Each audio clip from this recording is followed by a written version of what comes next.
Hey guys, this is just a quick technique on how to expand your content once you've already optimized it. So for this example, assuming I've already written this article here, which is about addiction counseling therapy, I've obviously written the article in its entirety and then obviously optimized it for the main key phrase, which is addiction counseling therapy. And I'm really happy with the article.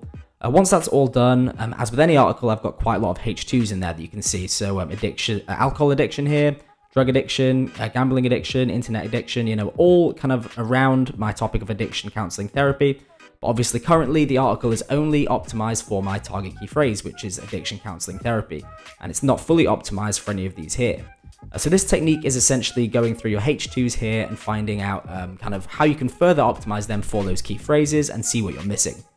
So for example, when I've loaded it into the SERP analyzer here in SERPer, you'll see that I've loaded it in for alcohol addiction. And when I have, prior to that, I've actually had a look at the SERP of alcohol addiction and found that alcohol addiction counseling is the most searched key phrase. And obviously that's dead relevant to what I'm talking about. So the first thing I do is obviously change my heading there from alcohol addiction to alcohol addiction counseling.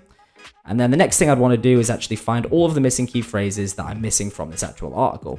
So to do that, I go back to my website and obviously copy and paste my article in here. And then when that loads up, all I need to do is press the 3 buttons here and press audit. It's obviously going to show me loads of key phrases here that I've missed or not included based off the SERP for that particular key phrase. So in this case, it's the alcohol addiction counseling.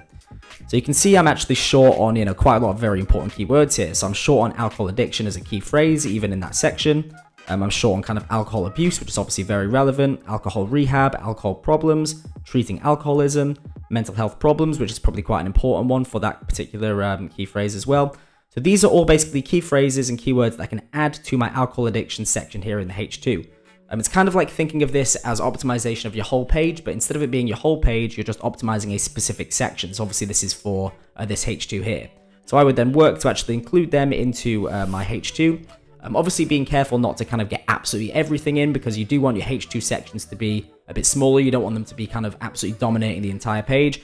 So it does mean that you do have to prioritize which ones of these you want to add in and which ones you don't. But obviously for the main ones where you feel like, yep, that's really important to add in, or I could add that in a few more times, it's kind of going through and doing that and making sure that they're actually within your content. So that's essentially that really. I mean, you can then do that obviously for the other sections. So I could do that for drug addiction and find out what gets, the search volume there, and then obviously loading it into SERP Analyzer, going through that process and adding in all those key phrases. Another technique that you can do for this is to actually use Google Search Console to see which kind of secondary keywords you are ranking for, obviously to get you some more keyword ideas. This is a very foolproof way of doing this, as obviously it is showing you kind of what you're missing for your particular H2s, and then obviously going back in, adding them in where they need to be for the content, and then expanding on your content, prior to it being optimized. And what it's doing is it's getting all of those secondary keywords in there, and obviously entity stacking for your actual phrases, basically. So not just your main phrase, but also your H2s and your H3s within your article. So yeah, that's just a quick technique there. Let me know if you've got any questions. Thanks for watching.